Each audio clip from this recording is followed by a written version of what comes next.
got them all fired up. What are you doing? Ow. What, you're all fired up now? No, it's my I have a cat. He's sitting on her lap, and she's got him all fired up. He's biting. I hate cats. Most people do. That's why I don't usually say it. Yeah. I usually get the same reaction. Everyone's like, "You have a cat." It's weird. It's gay. It's not. Don't laugh. Wow. That is awesome. Mm-hmm. All right, so I'm just going to roll with this. So we're here today on this beautiful, fine afternoon with, how do you say it? Is it Fuchs or? You say it carefully. Yeah, it's Fuchs. I'm pretty sure it's Fuchs. I'm Fuchs. trying. Yeah, it's Fuchs. Yeah. Okay, so giving zero Fuchs. You got it. All right, cool. So how long have you been a Mopar guy? A year this month. Oh, wow. Did you have a little anniversary for yourself? No, actually, I didn't even remember what date I picked it up on. Well, you could look at your title. Yeah, I didn't. I just knew it was a year in September. Yeah. But yeah, I've never really been like a brand loyal guy. It's just whatever kind of car I feel like. I was Chevy before that. Yeah. Camaro. How did you like the Camaro in comparison? Well, obviously the Hellcat has a lot more power. Yeah. And I can definitely feel that. But you feel it in your seat. Yeah. Yeah, it's a huge difference. But the Camaro definitely handled a lot better. It was a 5th gen Z01. But, so you think that thing handled better? Oh, 100%, yeah. Really? Yeah. It felt like it anyways. I mean, it had more track tires on it. So maybe that's you. I mean, that's the tires that it comes with. It comes with the Eagle F1s. Oh. Yeah. I mean, a lot of people hate those tires, but I kind of like them. Yeah. Do you have experience drag racing or road racing, anything? Zero. So it's just street Zero stuff? on both, unfortunately. Yeah, just not really messing around, I guess. I don't know. Do I gotta be careful what I say? Do I have to watch that? No, in Mexico? I don't. Like everybody else? Well, I mean, just say once upon a time, Yeah. Or I thought about doing this once, but it never happened. No, I just, on ramps and off ramps that, they can be kind of fun. They're a little less fun in the Hellcat when you're trying to hang a G turn and the thing's just trying to kill you. Oh, yeah. Yeah. Yeah. I find that kind of interesting when I'm in the Durango doing that. I do have lowering springs on it, and it is like an so that is going to help a little bit. It does. It tucks a little bit. Yeah. I have given it full throttle getting on the highway, and the body's so stiff and the springs are so rigid that I will pull up one of the rear wheels. Like the body will flex, and it'll go like 3-wheel. And you can feel that? Yeah, and I've been told, they're like, your car looks like it's going to roll over. Like, watch out. I'm like, no, it's fine. No, I'm good. I just had to change my underpants twice. Yeah, no. No, I mean, just like kind of, I mean, you can correct me if I'm wrong, but I just feel like Mopars, besides like the Viper and stuff like that, but, their cars just kind of lack like a aerodynamic downforce capability. Like the Camaro that I had, air would come in the grill, it would go out of the hood and push down on the front end of the car. It came with a giant front splitter. Mm-hmm. I mean, you could really look at the engineering that went into making that so the car had downforce, where I feel like when you're doing 120, 130 in the Hellcat, it feels like it's floating a little bit. Yeah. I think, I'm not going to say that I know what they're doing, but I would think that would be because if you look at like old school muscle cars, like none of that stuff was really aero. No. So you just strap, a rocket to a brick and give it hell. Oh, 100%. And that's what actually makes the car more fun than the controllable one. Oh yeah. That's why I enjoy it more. It's just more of like a, I don't know, like a raw feeling from a car. I don't know. Like I said, it wants to kill you. Yeah. I mean, I know the feeling. I went to Bondurant, and we were driving the wide body Hellcats. Really? Yeah, it was right when they came out. And I got it had to have been like 110 or something, because there's a, like, the back stretch has a bunch of twists in it, but if you come out of a carousel and hit it perfectly, You can cut right straight through all of them. exactly. Yeah. But you have to be like holding 90 miles an hour through that, and then accelerate as you're going, because you go through, there's probably like a 4-foot elevation difference. So you will get airborne. Yeah, that's just enough to kick you loose. Yeah. So if Yikes. you're not holding the wheel straight and you miss that turn, you're going to go off track. I mean, is it at least grass around there, or do they have like tires and shit where you're going to mess up your car? There's definitely tires. It's in Arizona, so it's just dirt. Yeah. But there's not that much room. So if you go off, you hit the tire wall.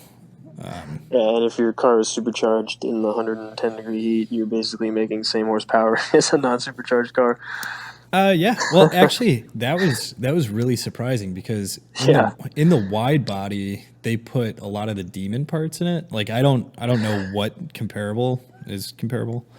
Maybe the supercharger cooler, that could probably be the biggest thing. I think it was, because I never got over I think it was coolant temps of like 150 or 160 or something. Yeah, but you can't see the heat soak that's going on in the supercharger. True, but I mean, you would assume that in 108 degree heat, it would be like molten inside that car. But as long as I kept the air conditioning on, the thing was just perfect. Yeah, comfort. Yeah, definite comfort. Yeah, especially when you're wearing a racing suit and it's that hot out. Like, yeah, like a sauna. Mm-hmm. Yeah, I'm all set. You know, they did a thing with I watch NASCAR every once in a while. They did a thing where they like interviewed a lot of the drivers, and it was like, oh, ask them your number one question. They asked them, and one of the ones they get asked the most was, what do they do when they got to go to the bathroom? Oh, that's a good question. Yeah. So I guess I would ask you that. I mean, if you're not on a track day, you just let it rip, or you come in for a pit stop. Well, it depends. Okay. I mean, this is your car that you're going to drive the next day, so you'd hate to soil. Yeah. Soil the seat. Yeah. Okay. So yes, you can pit, but if you're doing endurance racing, like enduros, or you're going to be doing a race that you actually care about, this is where it gets a little crazy. So as far as like going number 2, you don't really have to, because you're dehydrated, you're working really hard. So all the food that you ate, if you did eat anything, if you were fortunate enough to, is gone. Your body's just, so you don't usually have to go number 2. But in endurance races, there is an option that some guys use, and it would be a version of a catheter. Oh yeah, I was thinking you were going to say that. It's a little different. You don't have to stick it in there. It's more like a condom, but you throw it on, and then there's a tube that goes down through your suit and exits next to your shoe. So if it goes onto the floor pan, or it hits the pavement and sprays all over the guy's windshield behind you? Because that would be the best part. So it depends. So it depends on how you have your car set up. Yeah. Usually there is a cutout in the floorboard near there. So if you have to go to the bathroom, like, you lift your leg up and hold it over where it's going to exit. So yeah. Makes sense. I mean, why not? I'm really not into that. I would much rather pull off the track and it's like, I'm going to use the comfort. porta potty right there. Yeah. I race more for fun than competition. I do think I will probably get up to gentleman racer status and hopefully get with a team or something. But now I know you're from like Central Over here on the East Coast, we have a thing called SCDA, and there's a couple other ones like it too. Yeah, Where it's like, SCCA and yeah, where IMSA. like anybody like I can do it. You pay a club. I think you pay a club membership fee, but you go around to the different tracks that they rent out during the day, and you just pay the track fee, and they go all over the East Coast, New Jersey, New York, Yep. Connecticut. So I'm assuming you guys probably have something like that by you. Yeah, we do. Yeah. I'm involved in more of a. I don't know if I want to say this. It's just easier to track me down, but I'm involved in more of. I would say it's like an older style gentleman's racing organization. Yeah. It's a little bit more private. So we can kind of do what we want and come and go as we please. So, on a Tuesday, if I want to, I can just go out and race and kind of clear my head and, do 100 miles an hour plus. And, Rather than doing it on the street and yeah, and risk getting arrested. right, or on having to travel on the weekends to all these different places. Like I can go to a track I know, get some laps in, eat some good food, have a drink, and go home. Yeah, it sounds like the car guy's version of a golf course. I like it. Some would call it a country club. Yep. Oh man, somebody's gonna find me. Anyway, creepers. Yeah, so we're not worried about those. I mean, we only have 2 listeners, so and one of them's me. Cool. So, what mods do you have done to your car?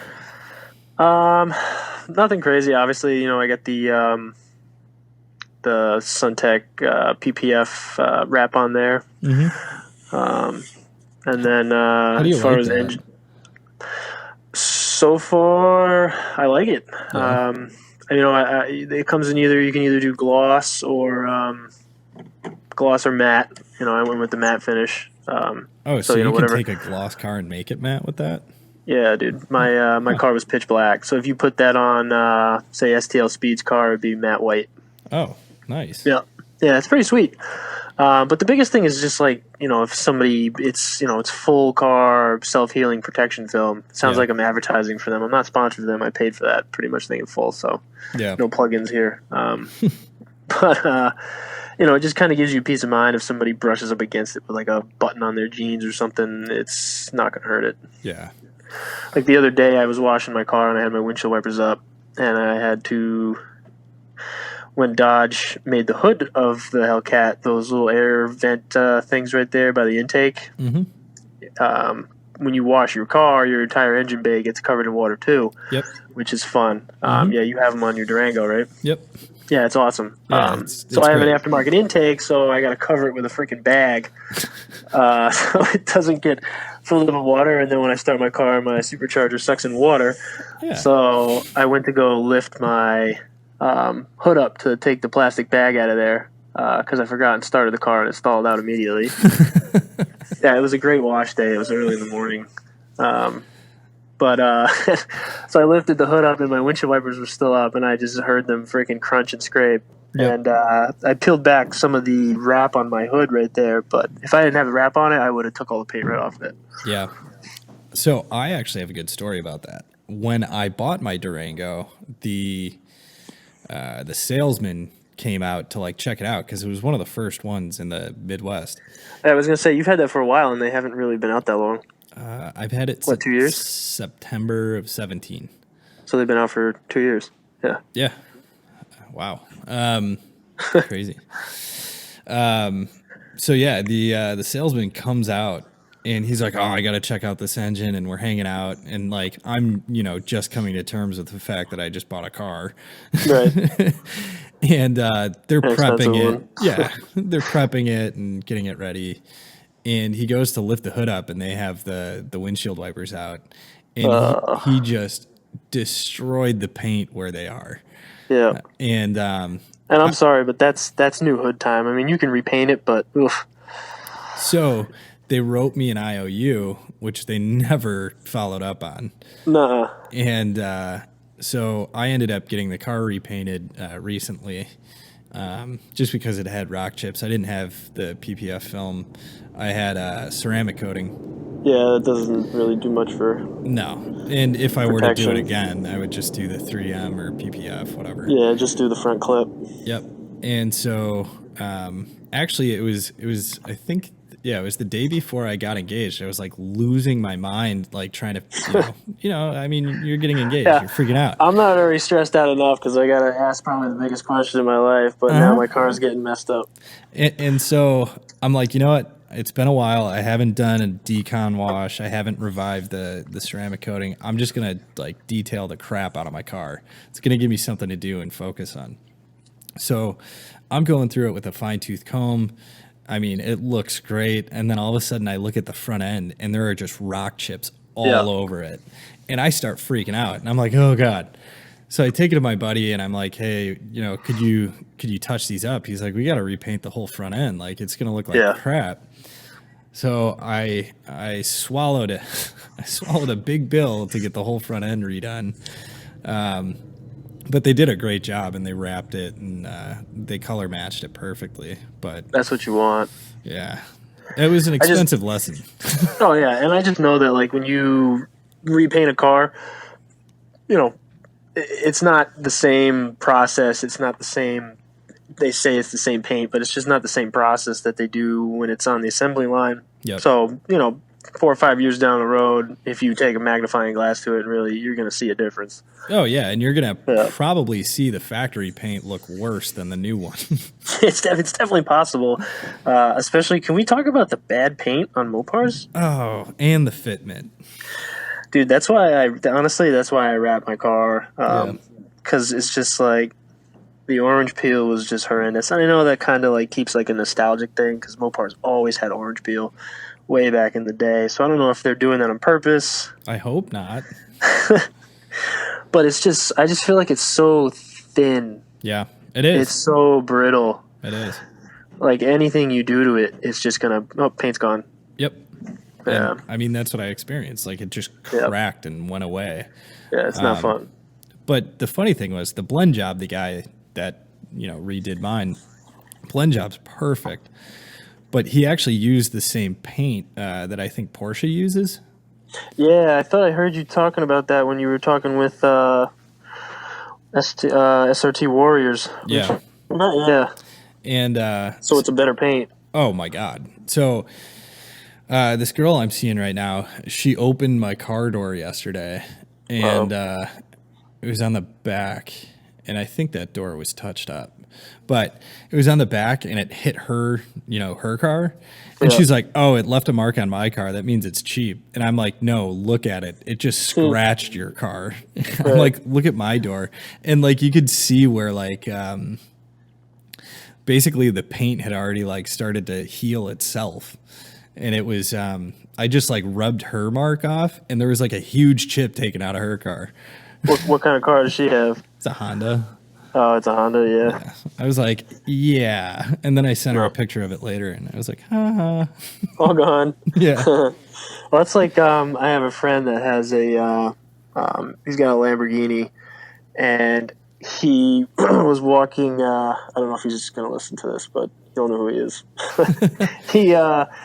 He was walking by his car holding his vacuum cleaner, his Dyson, and he freaking dropped it on the hood. Oh. And he's like, it didn't even chip the paint. Really? But I mean, and coats of paint and 10 coats of, I don't know, Yeah. They're in paint for like a week. Well, yeah, and then they're wet sanded and then repainted. Yeah. And, over and over. I mean, and our over cars go on like a rotisserie and get sprayed by a giant robot. Yeah, for like 2 seconds, and then it just keeps moving. Yeah.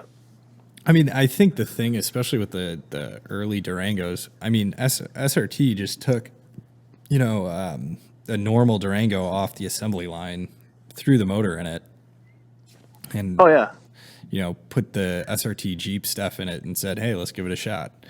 I mean, don't they, I know they have like an SRT factory, but it's kind of the same as every other factory, isn't it? Just different division. I believe they're under the same roof now because for a while they split them apart, but then they brought them back together. Oh, okay. Yeah, so I mean, they're all getting made the same way. Absolutely. Yeah. I mean, I guess the only exception would be the Viper, right? Yeah. Maybe that was made differently. Well, and that's when they split them apart because SRT was I can't remember what years they were, but you can buy an SRT Viper versus a Dodge Viper.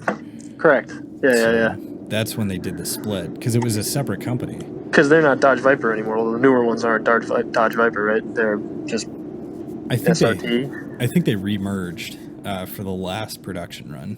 Oh, okay. But they were independent because they were trying to do their own stuff. I have no idea how that works because I don't either. Between the big three, they've been passed around like crazy. Yeah. I think Ford's probably the only one that hasn't. No, they've been pretty stationary as far as all their different markets, their different brands, I would say. I mean, the thing I like about Mopar now is that they share the same stuff with Lamborghini? Because Fiat owns. Here, let me look this up. I think Volkswagen is. Oh yeah. Lamborghini.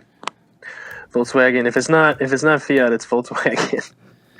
I think Volkswagen's the biggest one in the country. I mean, in the world. This is Consumer Reports from August 29. So this should. Who owns who? Statistics. Yeah. Alfa Romeo is obviously Fiat. Yeah. Chrysler, Dodge, Fiat, obviously. They do own a big one, I think, don't they? Maserati. Yeah, they don't. I know they had one type of. Is Maserati an exotic? Would you consider that exotic? I don't know. Is that gray area? Yeah, I don't think I would ever buy one though. No, if you want to get. Yeah, you want to get murdered. I was thinking of another word. Can I curse on this? Is that? Hey, that's your call. Oh, okay. I don't care. Yeah, I mean, if you want to get fucked, you can buy a Maserati. They have those, and I think Aston Martins are literally the worst depreciating vehicles on the planet. Agreed. I do like the new Vantage. Yeah. So I've driven that on the track, and it does make a lot of the good pops and burbles when you're. They've always had that driver feeling of just noise and power. It's a great car. I would take it on the street and it would look awesome, but I'm not paying a base price of $122,000 for a coupe. Yeah, and then trying to sell it 2 years later for half. Or trying to get it fixed at any Yeah. I mean, there's nothing to knock the cars. I've always liked them. I think they look nice. They sound nice. Oh yeah. They're pretty quick, but just that depreciation value. I'd rather let somebody else take the hit. Maybe consider getting a used one. Yep. So I think where I got confused is I think one of those brands, whether it's Ferrari or Lamborghini, uses Uconnect. Couldn't tell you. Yeah. But that's kind of funny. Yeah. The Uconnect system's actually pretty good. It is. If you want to get back into Mopar, since that's where we started. You were asking me about the mods I have done to my car. Yeah. And I only got as far as the wrap. Oh, sorry. Sidetracked. No, it's all good. It's just, the tires and rims I changed. I went with a JLT intake. I've got one too. Yeah, there's so many of them out there, but I don't know. I just kind of like the way that one looked. Plus, it retained the little factory air scoop there. Yeah. And then just recently, fully straight piped. Yeah, except for the the rear rezos. Really? What does that sound like? It's loud. Yeah. It's nice though. It kind of sounds like it should. Do you have the factory valves then? Yeah, and that's I got a set of those exhaust valve simulator thingies sitting in my drawer upstairs. I haven't put them in yet. What, like zoomies? No, it's MFER1. MFER1, okay. Yeah, I think it's just a small private guy that just kind of CNCs up some stuff, and it didn't look like that plastic kit that the other one was. Oh wow, okay. But it's just kind of like a fake out for your exhaust valves, because now that I have the added flow going through the exhaust with the mid muffler's gone, and the catalytic's gone. There's just a lot more exhaust flow. Yeah. So those exhaust valves are rattling like crazy back there. It's so annoying. You pull up next to like a Jersey barrier, and it sounds like there's a woodpecker underneath my car. So okay. I'm hoping that those exhaust simulators, because they hold the valves wide open instead of having the butterfly valve actually actuate. Yeah. Holds it wide open, so I'm hoping maybe that'll stop that rattle. Yeah. My neighbors are gonna hate me. They already do. Mm-hmm. The lady across the street, she leaves her door open. Not so much anymore, but every time I start it, I look up there and she's closing her door. Roar. Yeah. Oh man, I have a GT Haas. I'm not plugging them. GT Haas exhaust, and it was extremely expensive, but it's got motorized valves. Yeah, is that like the Borla ones where you can retain the valves? I know Borla has you can get it with or without the valves. I don't know if it uses the factory ones or it has its own. Mine does. I don't know about Borla, but yeah, I don't know. From the catbacks, I'm straight piped. Right. And then if I hit the switch, it goes through a glass pack, and it actually sounds pretty quiet. Yeah, that sounds probably pretty good. Yeah. But definitely like driving through tunnels and stuff, it's ridiculous.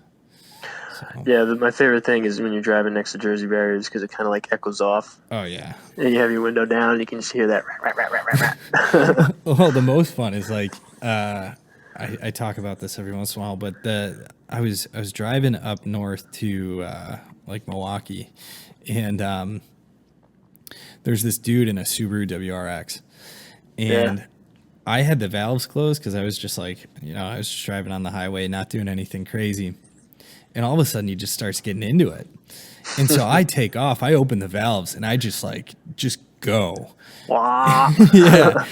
And the thing is, on the SRTs, they're unrestricted. So, I might have been going at a good pace of speed, and you could just keep climbing. Yeah, and he might have reached the top speed of his car, and I didn't. Yeah, I don't know what a WRX is capped at, but I want to say it's probably somewhere around the 150 range, 155 maybe. So the automatics, isn't that kind of like average for some of the, like, I don't know what to call it, above average cars? I think I want to say that in the auto, I don't know if it is an automatic, but that guy had something. It was 135. So at 135, I walked away from him, and that's kind of low if you think about what kind of car that is. Right. Right. It makes no sense. Yeah. But the funny thing was that was way past the statute of limitations, and it was like 12 years ago. So. Yeah, and maybe in a different country. Could have been. I mean, I might have said where I was, but I don't know. You're really close to Canada. Yes, so close. I was actually so close to Canada. I was in Mexico. All right. So what else do you have on your? Yeah, what else do you have on your car? That's it right now. There's little things here and there. I got a nice setup from Billet Technology for the under the hood stuff. All those covers and everything, which is actually really nice. I just have to remember to pop my hood at shows now because it's just not a normal engine bay anymore. Yeah. Which I never remember to do. Is that hard to clean? No. I usually just wipe it off. Yeah. I guess if it gets really dirty, they tell you to use mineral spirits to clean some of that billet stuff. Mm-hmm. You don't want to use any like silicones or waxes or anything like that. Yeah, because it'll. Which I can see. Yeah, I guess so. I can see a lot of people doing that because it's got like a fine texture to it. Yeah, it does. Yeah. Huh. But other than that, that's it. It's I don't know. The cars, you can always get faster. But the car is good for me right now. I'm not bored with it yet. Yeah. It's miles beyond what my Camaro was as far as speed. Keep in mind I had a 5th gen, so that was 580 crank. Yeah. think the new ones are, 640? Yeah. And that's for the ZL1? Yeah. How much is that car? I think they're low 70s. They're right around the same price as like a Hellcat. Oh, okay. Yeah, I think you could probably get a fully opted one for maybe like 73, 74. So they're actually fairly reasonable. It's just, a two-door coupe as opposed to, the four-door. Yeah. Which is nice. I like the four-door. I mean, the fact that you can... I think it's ridiculous with the Durango that I can fit 6 people in it. And then, that's nuts. And then go flying down the street. But that's nuts. The having the 4-door, it's like, yeah, I'll take the kids to school and then put my helmet on and go to the racetrack. Yeah, and I mean, it's not like a small 4-door. It's it's got a ton of room back there. My fiance has a 2017 SRT Jeep. Yep. And she loves it. Yeah. But getting married soon and maybe thinking about family stuff. Car seat, she threw a friend's car seat in the back of the Jeep one time and like she was into her steering wheel. Yeah. It's just not a lot of room back there when you want to put like a good sized baby seat in the back. Yep. So she sat in the back seat of my car once and it was like there's almost as much room in the back seat of the Charger as there is in the Jeep Cherokee. So, I mean, I'm assuming yours is probably much roomier in the back seat. Oh, yeah. I mean, you could play probably like a couple football games back there. No, I mean, keep in mind, I think the Jeep is still considered, a mid-size SUV, whereas yours is a full-size? Actually, this is where it gets fun. So the Durango is a minivan. Makes sense. I wasn't going to say it, but, I know. I'm still not going to say it. You just know what I'm going to say. Yeah, I know. I get it. But let's put it this way. Dude, the front end looks beautiful. It does. Yeah. But when I had a 2014 Jeep Grand Cherokee, and it was used. And that's what I traded for the Durango. And let me think. My insurance went up $4. That's it? Yeah. From a used Jeep Grand Cherokee. Yeah, because it's considered a minivan. Exactly. Cheating the system. I didn't even realize it. I talked to I let my insurance agent know, and all of a sudden I get the quote back, and I'm like, okay. Yeah, when I got my Hellcat, I made the same call to my insurance agent, but it wasn't for the same reason. It was actually for the opposite. Because it was so high, I almost hit the floor there. But yeah. I mean, it's not cheap. You want to go fast. And he told me, he's like, I was like, can't we go somewhere else? Like, is there other places you can try? Call another company. And he's like, there's some companies that wouldn't even take it. They didn't want it. Yeah, they don't want the risk. No. There's more of these things in freaking graveyards than there is on the street. Yeah.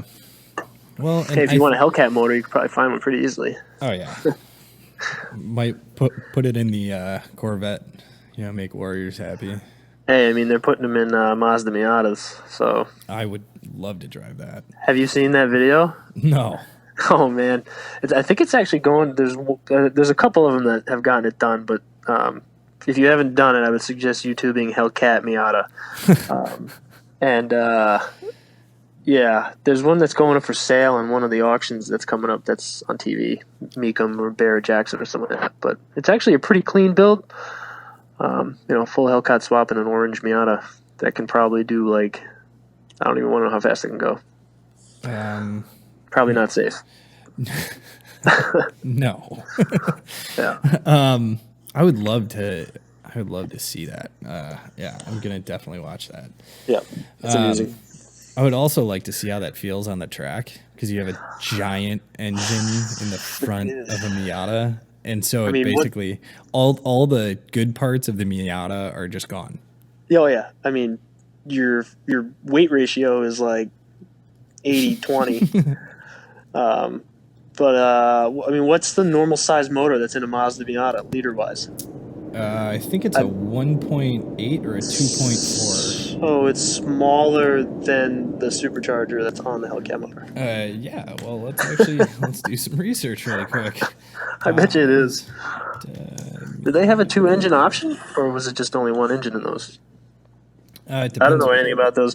You know, actually, what I was going to tell you at the beginning of this was I was going to say, because I listened to the other podcasts you did with the other members there, and you kind of brought up Miata in almost every single one. So I was going to tell you, we're not going to bring up Miatas. You broke up there. I think that was on purpose. But what'd you say?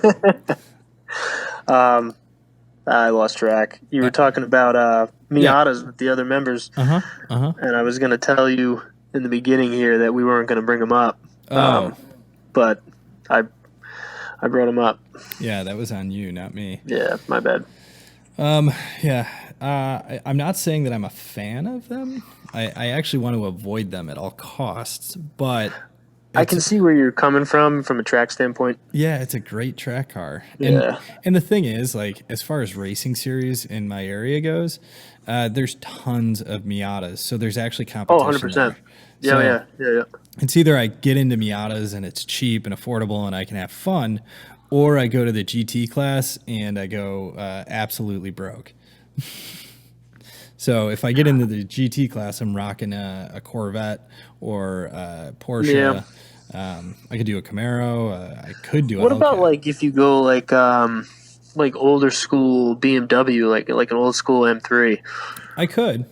Would that be still GT class, or would that be the lower class? I think it would be GT. Okay, because I mean, Yeah, it kind of broke up, but it would be probably expensive. yep. I mean, the nice thing is with Spec Miata, everything is the same and it's standardized. So the parts are fixed because they make so many of them. Like, you can get Bilstein shocks and you have to have a certain engine, and it's just easy. Yeah, I mean, it's the parts are there because it's a huge fan base. Oh yeah, and it's a big series for a CCA, and Spec Miata's all over the place. Yep. All it's right, affordable fun.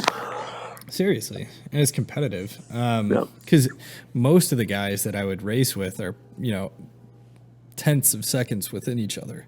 Yeah, which gives you more competition. Yeah. All right, so it looks like the third generation was a 2-liter. So smaller. Yeah, 2015 was a 2-liter. Yeah. So that's smaller than the supercharger.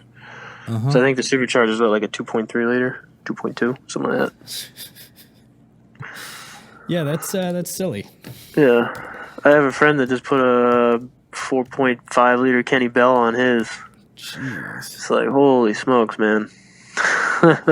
Dude, I just Googled the Hellcat powered Miata, and the entire top of the engine's sticking out of the car.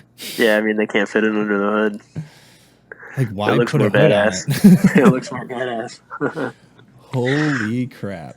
Yeah. I mean, they're literally just, in some of the videos, they're just ripping donuts. Well, I mean, that's probably all it can do. Yeah, probably.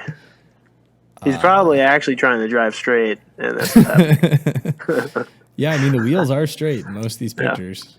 Yeah. I just picture it like a really fast duck with a broken leg. Trying to swim. It's just swimming in a circle. Oh, man. Now, speaking of hilarious car swaps, there's a company that took a Porsche Cayman S, or the Cayman body, whatever. Yep. And they put an LS in it. And that sounds interesting. LS Porsche. And you can buy them from this company. They'll build them for you. After you buy the car, you send them the car and they do that? No, they'll actually buy the car and build it, and they'll do it. Oh, no kidding. They'll do it for a price. I remember when that car first came out, I went to a Porsche dealership for some reason. I don't remember why. I wasn't buying a car. But I was in there, and they had it in the back, and they were like, oh, we're just getting this in. And so I went to go sit in it, and I didn't sit in it. Why? Because you knew you'd buy it? No, because it was so small. The Cayman is basically, the Cayman S is what, one step above. It's like a Boxster mixed with a 911. Yep. Yeah, it was so small. I was like, I'm not going to be able to get in and out of this thing without breaking something. Yeah. And I'm not like an abnormally large human being either.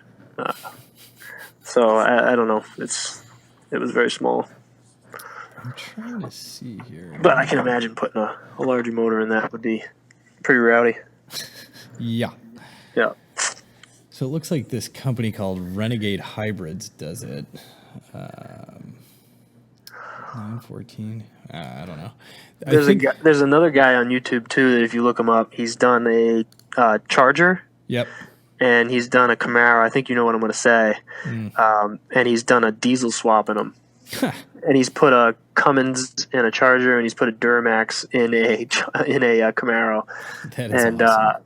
Yeah, and they're just blowing smoke, and those things rip, man. I mean, you're pushing some serious horsepower in those diesel motors in a small car. And the torque is just yeah, unreal. I mean, you're talking over 1,000 foot-pounds of torque, I'm sure.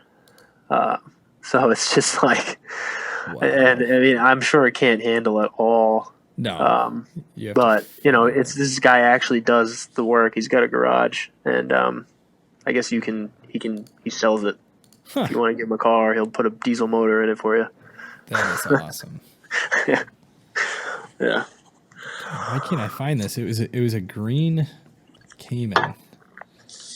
Huh. I'll find it at some point.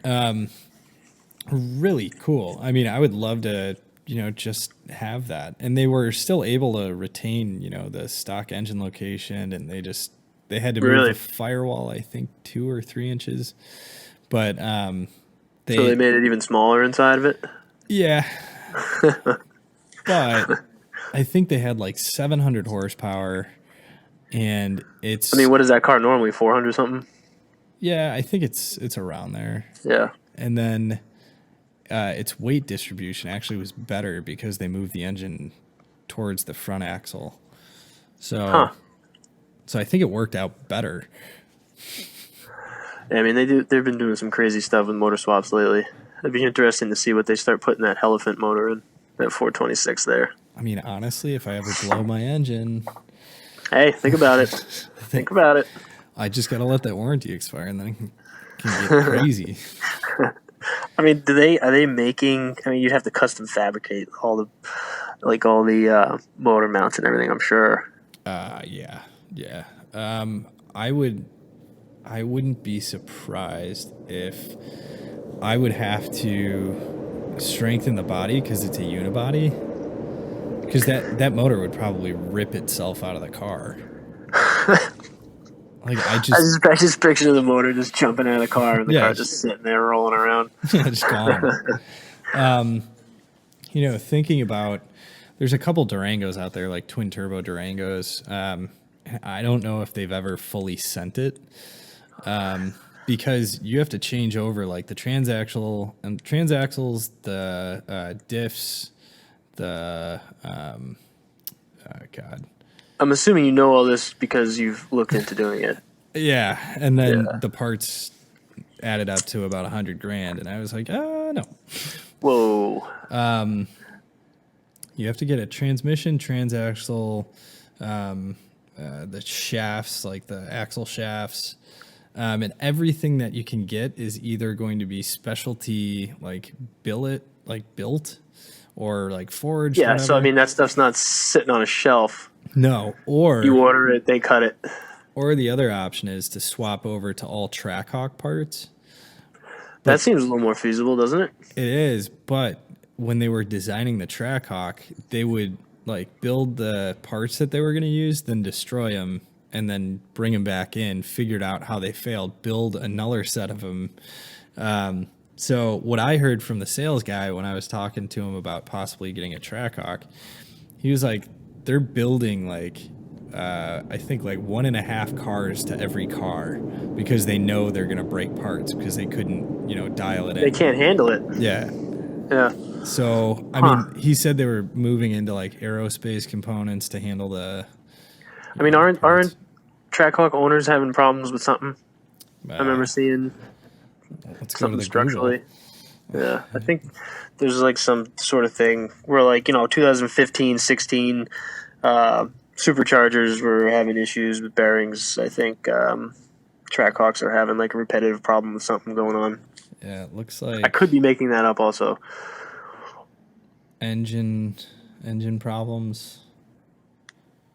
I just remember seeing it on Instagram somewhere. Yeah, I mean, thinking through my purchase of the Durango, I do like the size. I like the fact that there's not a ton of them.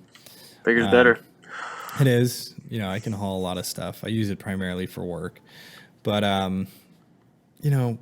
I can't justify spending $100,000 on a Jeep. Yeah, I mean, they're starting to come down a little bit in price, though, aren't they? What, used ones? Yeah. No, not used ones. Even just, like 2017s and stuff like that. Well, it looks like the 2020 starts at 88. Yeah. But, I mean, when you option that out, you're basically at 100. Like 98, I think. When I optioned mine out that I was looking at, it came out to 104. Oof. Yeah. I'm like, well, if I'm going to get this car, like, of course I'm going to get the Diamond Laguna leather stitching. And I'm going to get, like... Wait, you can get Diamond Laguna leather stitching? Yeah. That's cool. I want one of those. Right. So I'm like, if I'm going to spend $100,000, like, I might as well pimp it out and make it, better than a SVR or SRV, whatever. Right. I saw one of those today. Those things are pretty rare. Yeah. And I saw one today. It was gorgeous. My buddies had two of them. He had one in blue. Did he have the blue one? Yeah. Yeah, he had the blue one, and then his wife crashed it, and he got it fixed. I think it was $40,000 to fix it. And then, and they can't total it because it's still not more than half the price. Right. And then he sold it and got a BMW M Series. I think he got like an M5 or X5M or something. Yeah, X5M. Had that for like 3 months, hated it. Ended up losing like $10,000 on it, and then bought another SVR. Ouch. And he bought one that's like jet black. Yeah, that's what I saw today. It was a black one. But it's a great car. I've taken a ride in that thing. But he also has a Tesla Model X P100D. Oh, those things are fast. Yeah. It's got like the ludicrous plus mode. Oh, yeah. And so you got like, yeah. It has to heat up the batteries for a half hour. What the fuck? Yeah. And then he took me down the street, and he's like, well, you've felt acceleration before. I'm like, yeah, it's no biggie. He's like, try to touch the windshield, and just floors it. No, you can't even pick your head off the seat, can you? No. I'm like, that is dirty. He's like, I just destroyed my batteries. That's it. Yeah. I mean, they actually tell you there's like a pop-up that shows up on the screen that it like degrades the batteries. And those are not cheap. That's like the most expensive part of the car. But whatever. Wow. The world we live in. I mean, was it weird that it didn't make any noise? Like, the only noise you hear from those is just the road noise of the tires. It's that, but you also hear the inverter whine. Yeah, you can hear a little bit of that whine, I guess, yeah. But is it weird not hearing a motor? Because it's still really quiet. Yeah, it is. It messes with your head. It was different. Yeah. It was definitely different. It's like, the first time that you drink hard liquor, you're like, hey, this is that, that hangover was different. I don't remember that. Yeah, me neither. I was just trying to assimilate, I guess. Well, I don't remember it because I know it probably wasn't that good. It wasn't a good scene. No. Yeah. Damn. But, yeah, what, so what's the car culture like by you? I'm in the Northeast, just north of Boston, and it's not bad. I think the thing that hurts it the most up here is, 6 months out of the year, there is no car culture. Right. Cars usually go away depending on, what type of scene you're in, or, how you feel about your car. Some people still drive them in the winter depending on what it is. Yeah. But November to March. Yep. Shit's just sitting there. Yeah. Looking at you. Do you drive your car in the winter? No, I don't. I don't even think I'd be able to get out of the driveway. Yeah. To be honest, because my driveway come down into a hill, come down into the garage. I don't think I'd be able to get out. Really? If it was dry, if it didn't just snow. So what do you daily then? I have a work van that I'm not going to talk about because I hate it. Yeah. And once again, it's one of those things where I think the supercharger on my Hellcat's bigger than the engine in my van. Yep. But I have a Duramax that I drive. Nice. Yeah. I've got a Ram ProMaster City. So City is so that's like the solid rear axle. Oh yeah, no, it sucks. Yeah. So you know my pain. I have a Ford Transit Connect.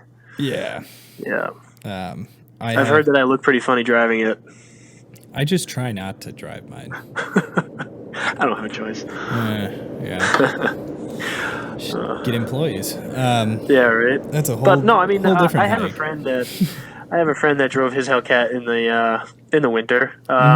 It's just like any other normal car. It makes you feel bad when you're driving down the road and you see a guy drive by in his Porsche in the middle of the winter and it's covered in salt, and you're like, oh, my car is worth half of that and it's sitting in a garage right now. Yeah. But I don't know. Just it's not so much the snow; it's just the condition of the roads up here in the winter. They use so much salt. Yep. And that's my worst nightmare. So they started using they use like calcium to pre-treat the roads instead of just salt. So it's like a liquid. That's what they like treat the roads with before a snowstorm. So you'll see this big octopus thing driving down the highway, just spraying calcium water all over the roads. Oh, interesting. Yeah, and if you put that on like a raw piece of steel, it just rusts it's 1 year it's gone. Yeah. And people, you're driving your car on that road. So so I'll daily the Durango. I think I'm like 30,000 miles on the Durango. I mean, you get snow, so I mean, you know what it's. Well, what it's like. If our city doesn't sell our salt supply, then we have some. Which they might. They usually do. We used to have a surplus, then they sold it, and then for a couple of years we didn't have salt. It was great. Hey, it just it rained and then it froze over. Go have fun. Pretty much. Yeah. But with the Durango, like, I'll take it out every couple days and just go to the paint spray and just like spray the underbody of the car. Oh yeah. Just to try to keep it from rusting. Yep. I actually just got my in my pickup truck because GM does on their trucks. They do a really bad job with their factory frame coating. Yeah. Whereas like Ford and Ram is a little bit different. They use like a little higher quality, I guess. I don't know. But on the GMs, the stuff comes off of the frame in like 2 seconds, and it looks like crap, especially when you have a bigger truck. But I actually just took it to a place and got my frame oiled. Oh yeah. And by oiled, I mean they oiled the entire truck underneath, and it's black, so it looks cool. What is that? Just like a grease that they? It's an oil. It's it's like some special oil they use that what is it called? Repels water, so it'll actually like wick out moisture that's already in the metal. It'll pull the moisture right out of it, so it stops the rust, and it looks better than a rusted frame. Yeah, I'll tell you that. It only lasts like a year and it'll come off. My driveway looks like shit right now because it's dripping all over my driveway, and it stinks. Yeah, it smells like a bucket of oil. I mean, but it looks nice. Yeah, that's all that matters. yeah, it looks nice. Practicality. That's all that matters. Right. What would? I mean, you'd have to do like a body off to spray it, right? To actually do it properly. Yeah, to do it properly, you'd have to pull the body off. Yeah. So you could get all like the frame mounts and everything because all those were rusted. I mean, the truck's only a 2015 and it looked terrible. Wow. So QC is not a good thing. No. Yeah. No. I know that these companies are probably working on like thin margins, etc. But I know. Like, I know. come but on. I mean, Ford does it. Yeah. You know, they actually have a good. I don't know if they do now. I had a 2005 Ford F-250, and I had that thing. I sold it in 2015, 10 years later, and the frame looked brand new. You know, still had the factory rubberized coating on there. Looked great. Well, I feel like they care about stuff, and it's the same thing with tools. Like, do you use like drills and stuff, right? Milwaukee. Yep. That's it. Milwaukee. But the thing is, like, they'll put out a tool and then they'll start paring back on the equipment that's in the tool or like the parts. Oh, 100%. Milwaukee makes a line now that's like, it's actually I wouldn't call it a budget line. Yep. But they have like 3 different types of the same drill. Yep. And if you buy the cheap one, like I have 2 different kinds, and I have the cheap one, and I have like the mid-range one. Yep. And the difference is crazy. And they use different chucks, and it's yeah. And conspiracy says that if you buy it from like Home Depot, the same model number tool from like a supply store, it's going to be different because it's made for Home Depot. Probably. That's what I've heard. I don't see why not. I mean, I think same part number and everything, just different, cheaper crap. Milwaukee's owned by a Chinese company. Yeah, not surprised. So I mean, so is the usual scumbags. Yeah. Yep. One thing I wanted to bring up, and this is strictly because they did send me they sent me a free device to try out. Have you ever heard of car lock? I have, because I've seen a lot of people plugging them. Yeah. So they reached out to us and they wanted me to try it, and I'm intrigued. I feel like there's a lot here. So what I never really, sorry to everyone that got one and advertised for them. I never really looked into it. Like, what is it? So I'm gonna help you plug them here. So it's basically, those I would say those insurance things that you plug in to get a lower rate. Yeah, like the Progressive thing that Flo wants to give you. Yeah, it looks the same, but it looks like it's your own. I could see it being good for parents and stuff that kind of want to watch their kids. That makes sense. That maybe don't have a car that was built with this, like a more current car, but still OBD2. I mean, the app works. So is it something where, like, if somebody steals your car, you can push a button and like kill it, so it just shuts off? It doesn't look like that functionality is in it. It does. That'd be cool. It does give you location, and like you could put a lock on it. So like if your car starts or moves, it would let you know. So like if your car's getting stolen, it would be like, yo. Okay. Doesn't well, I guess does what's it called, the app for ours? We have that app. Yeah, but I mean, if you look at Sirius XM Guardian, it's so expensive. Is that included in that package? They just tried calling me like 50 times to renew it, and I just didn't want any of it. Yeah. So like the unlock, lock, the engine start, like all that stuff is. So I lost all that? Yeah. Okay. I used it once. I know. Me too. I use it I'll use it in the winter, and I always feel like they're super thirsty. So like if I call them, they'll do whatever I want. But then I get stuck into a new contract.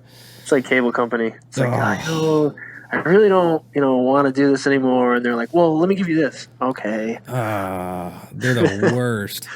I know. I mean, yeah, I like it. I hilariously put this device. This car lock device on the Corvette. Yep. Just because it said it takes data of how you drive, and it tells you what you're doing. So of course I plugged it in and immediately went to the racetrack. That's awesome. Yeah. So my top speed at the racetrack was 127 miles an hour. Nice. That's kind of a cool aspect of it. You can see all your stats. Yeah. I have a driving score of 48 out of 100.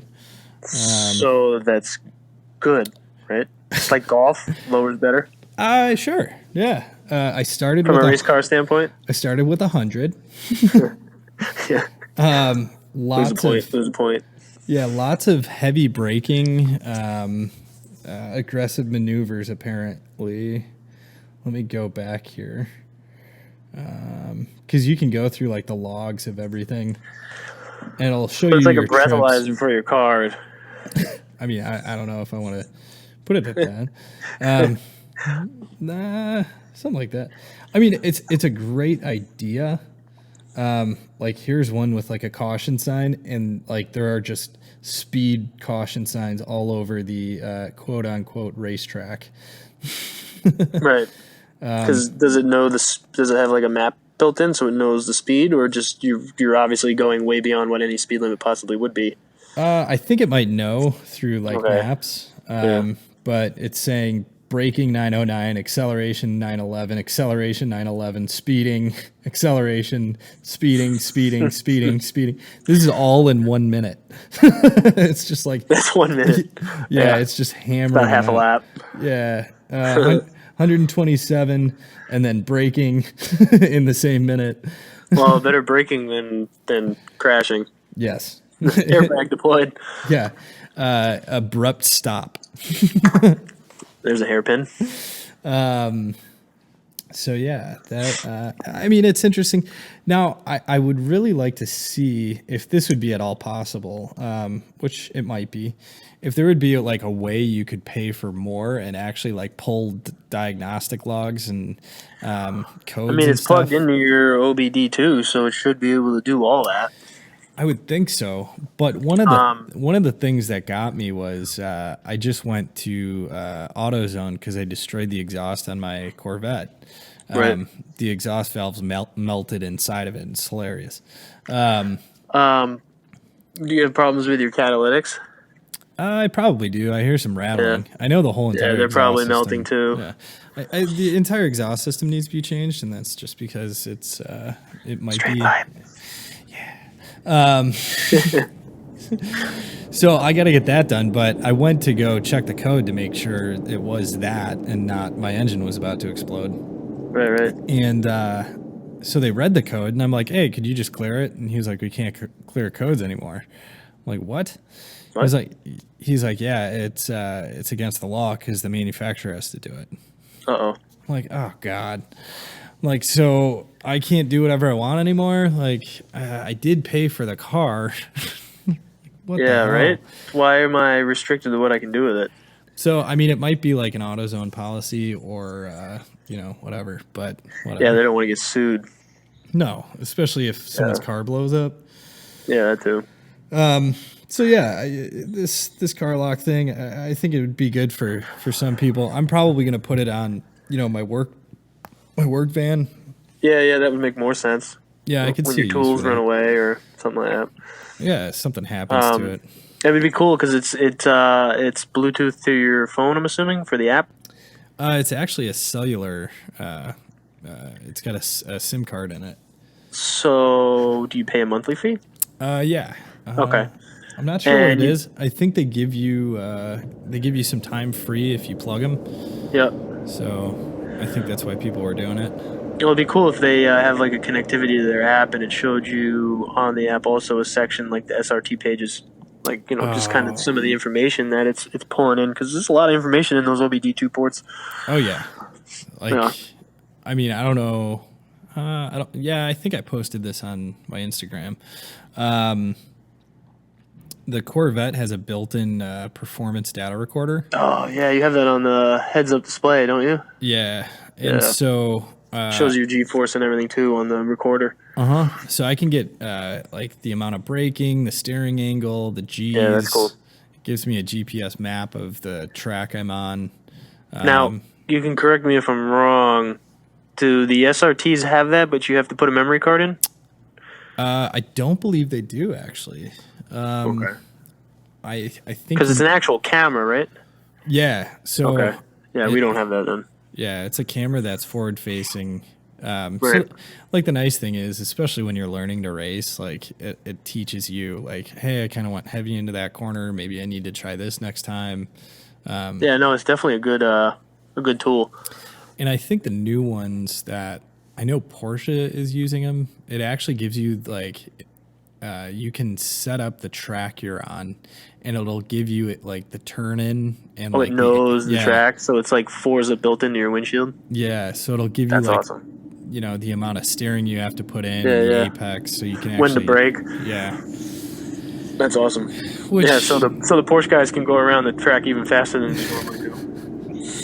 I've been to one of those. I've been to a few of those events, and I'll tell you, those guys in their GT2s and the RSs, man, they're quick. Yeah, they're real quick. They make it look easy, because it probably is easy in their car. Yeah. I mean, the weight difference in those cars is a little weird because when it's rear biased, which it is. Yeah. But the all-wheel drive, mm-hmm. that helps. Oh yeah. But you stick that thing into a turn and you assume that it's going to be heavy on the front. No. And all of a sudden the butt slides out and you're like, what? Yeah. Like, okay. This is Maybe different. that's why they didn't put that track recording camera in the Mopars, is because they just know that everyone's going to be crashing. Yeah. Everyone's going to be crashing and they're going to have videos of it. Yeah, there's going to be a lot of spin outs and everyone's going to be like, oh, look what I did. Yeah. We're going to be the new Mustangs. Yeah, it's going to be that, or no cameras. You're going to have a bunch of people on the highway doing stupid things. Yeah. Whereas in the Corvettes, they don't really do that. No, I mean, we wear jean shorts and cut-off tees and Velcro shoes. Yeah, Velcro all day long. It's a great life. Yeah. All right, dude. It's like having a built-in GoPro. Yeah, I got to be careful because when I am in Mexico, I have to make sure I take that memory card out of the car. Yeah. All right, well, I'm gonna cut it off there. I think we've been talking for about an hour and a half. So, thanks for coming on. Give a follow to @giving0fuchs. You got it. And that's spelled like Fuchs. It's like Fox minus the K with an H. Right. Well, it's a F. Yeah. Okay. I love it. It's great. Go give them a follow. Shout out to Carlock for sending us that to check out and kind of review. I'm going to keep using it, give some more insight. And you can follow me at polarbear_SRT. I think that's my handle. I'm not really sure. I don't really do the Instagram thing because I don't really care. But thanks for listening. Thanks for calling, or I called you. Thank you. We'll see what happens from here on out. It was fun. All right. Thanks, man. Have a good night. Peace. All right, bye. All right. That is another podcast of the Team Dysfunctional, or the Dysfunctional Podcast. I'm going to be here again next week, so keep on listening. Again, if you want to be on the show, either let SRT Warriors or myself know, and we'll set up something with you.